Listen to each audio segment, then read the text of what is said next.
On Lagos Update, the recent breakfast with the media initiative by the Office of Political, Legislative and Civic Engagement under the pragmatic leadership of the Special Advisor to Mr. Governor, Dr. Afolabi Tajuddin, was a clear, innovative step to give deep insight, clarifications and verifiable data on the visionary, proactive and progressive efforts and developmental initiatives of the Babajide Sanwo-Olu-led government to ensure a safe, secure city and to equally show an empathic and responsible governance system that will be of great value and benefit to Lagosians. In his opening remark at the breakfast session with the media, Dr. Afolabi attested to the fact that the meeting was apt, innovative and timely as a forum to synergize with the media. Let's bring the journalists. Let them synergize with us. Let us be on the same page. Let them help us to disseminate information across board. Electronic media, the print media, the bloggers. My office wants to synergize with you. We need to put you on board. We need to put you on the same page with us so that most of our programs, most of our activities, let it fly. Let people know Lagos State, Mr. Governor and the Deputy Governor, they are working assiduously. And how do we do it? It is through this fora. We want to start blowing our whistle. Let people hear us. Let people know us. Let people see Mr. Governor and Mr. Deputy Governor is doing all that is humanly possible to make Lagos State what it is before, now, and what we expect Lagos State to be in the future. Dr. Falabi also seized the opportunity to reel out some achievements of the ministry in line with Governor Sanwo-Olu's leadership vision to support Lagosians. Sanwo-Olu Listing, Sanwo-Olu Cares is a social welfare program specifically designed to provide financial assistance to vulnerable residents in Lagos State. It is a comprehensive and impactful social program launched by the Lagos State government under the leadership of the Governor, Babajide Sanwo-Olu, and his deputy, Dr. Hamzat. Its core aim is to directly address the financial and social challenges faced by most vulnerable residents within the state, offering them much needed financial support during the difficult times. A sum of 700 million has been distributed in 2004 alone. And I promise you that by next year, through the help of Mr. Governor and the Deputy Governor, the budget has been increased. We have the Lagos State Citizen Gate. This mobile application was developed for a better grassroots participation and to strengthen governance through electronic process and digital effective communication, as well as promote transparency and citizen participation, which is one of the key pillars of successful open government reforms. This interactive Lagos State Citizen Gate mobile app can be accessed irrespective of the kind of phone you use. I've been on board for this program. So what that Citizen Gate app do for us is, if you have any problem, you don't have to come to us.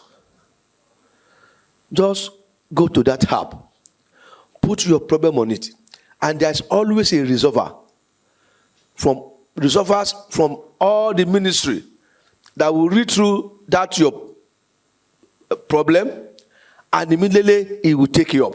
In his response, the Deputy Governor of Lagos State, Dr. Obafemi Hamzat, who spoke on behalf of the state government and the governor, did not only outline some progressive accounts of the government's efforts in key sectors, but also argue that the current administration's significant achievements are actually underreported, urging the media to expend energy and attention to give a robust and balanced reportage of the government's efforts, initiatives, programs, and projects. Government does a lot of things. There is a bouquet of things that we do, say drainages, roads, education, health, and so on.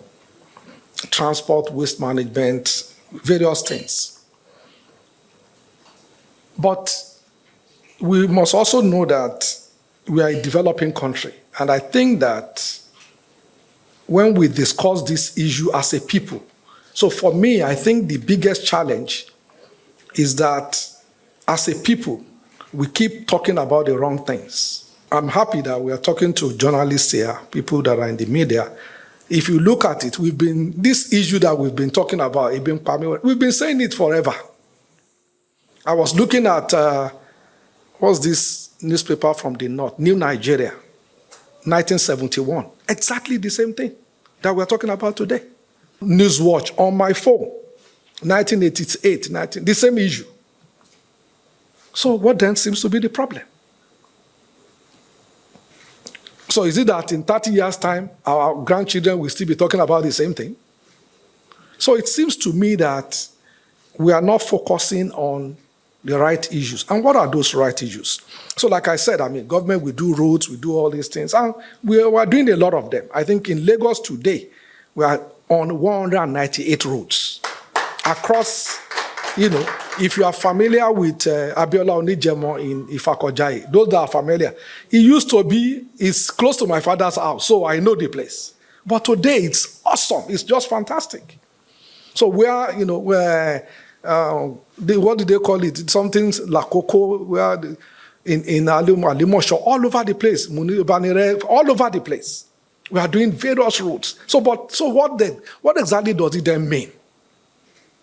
The reality is that we can say things that we say, but last year, 7 million Lagosians went to our general hospitals. 7 million.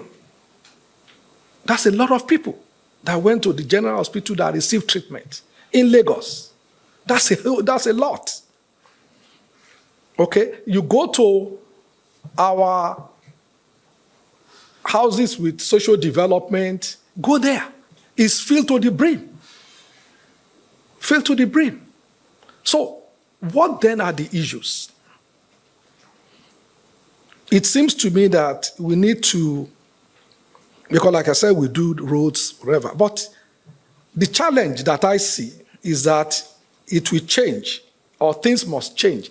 Because we realize that there are 3 existential threats now to Lagos. So our state is below sea level. We all know climate change. We saw what happened in Spain.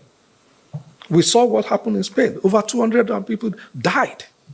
So are we saying it's not an advanced country? It is. So if it happens there, it can happen anywhere. We've seen what happens in Germany.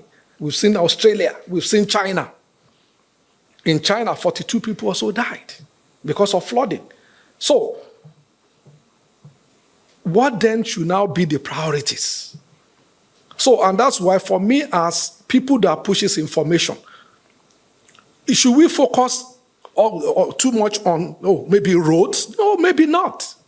Maybe now, because we said the existential threats are extreme heat, extreme rainfall, and seawater rising. So if those are the 3 things that can actually existentially affect us as a people, should that not be the focus? So because of that, you will notice that Lagos, we go somewhere, our Ministry of Environment will remove people and say, but in talking about it, we ethnicize things. We turn it to religious something. We turn it into ethnicity. It's not. It's about the fact that if we don't allow that water to move, it will move people. There are a list of things that government does. So the question is, do we do everything? The answer is no. But has any government been able to do everything? The answer is no. If not, then there will be no need for government again now. In Lagos, for example, we have almost 1 million children in public school. It's your taxes that's exceeding them. Those people in those public schools, their teachers get paid, the students go to school and not. So you might not send your children there. That's your choice. But imagine those children without education. What does that do for society? Those 7 million people that I said attended public hospital. So it's your taxes. He said he never thought of it that way. I said, well, you should. Because the reality is that if those people cannot go to hospital, or those children cannot go to school, you won't live. you can't survive. And those roads that we build, I know you have a fantastic house, you go to your own hospital, wherever it is, but you send your children to private school, but you don't have private road, and you don't have private drainages. The Deputy Governor was, however, of the view that the citizenry must also try to inquire and appreciate government's efforts in diverse areas of development in Lagos State. And that's it on Lagos Update on this broadcast. Up next is a special news catalog from the Governor's office on the City of Lagos TV show. We'll be right back.